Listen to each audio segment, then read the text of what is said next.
AI અને robots એ accuracy માટે છે. નોર્મલી સ્પાઇન જે ફિક્સેશન કરીએ તો પેડિકલ જે 7.5 મિલીમીટર ડાયામીટરનું હોય છે, જેમાં સ્ક્રૂ નાખતા હોઈએ છીએ જ્યારે જરૂર પડે ત્યારે, તો એ અમે મેન્યુઅલી કરીએ છીએ. એ પણ એક્યુરસી સારી છે.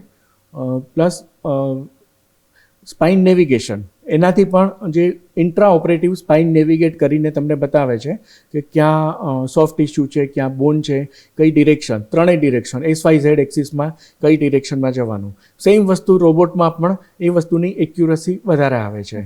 એટલે ઇટ્સ એ મિકેનિકલ જોબ. એવું નથી કે રોબોટ છે આવીને સર્જન બાજુ પર જશે ને સર્જરી કરવાનું છે, એવું નથી. સર્જરી તો સર્જન જ કરશે, કમાન્ડ બધા સર્જન જ આપશે. ખાલી આ એન્જિનિયરિંગ માર્વેલના હિસાબે એની એક્યુરસીમાં વધારો થાય છે. જે વસ્તુ મેન્યુઅલી કરવાની હોય છે એ વસ્તુ રોબોટ કરે છે. ઓકે, તો સર્જરીથી સ્પાઇનની પ્રોબ્લેમમાં 100% રાહત મળી જાય છે? સર્જરીમાં પહેલાં જે 10 થી 15% કોમ્પ્લિકેશન રેટ હતો, એ આ નવા ગેજેટ્સથી, નવું અન્ડરસ્ટેન્ડિંગથી, નવી ટેકનોલોજીથી અને મિનિમલી ઇન્વેઝિવ એન્ડોસ્કોપિક સર્જરીના હિસાબે મારા મત પ્રમાણે હાર્ડલી 1% કોમ્પ્લિકેશન રેટ છે. એટલે પહેલાંના પ્રમાણમાં કોમ્પ્લિકેશન રેટ ડ્રાસ્ટિકલી ઘટેલો છે.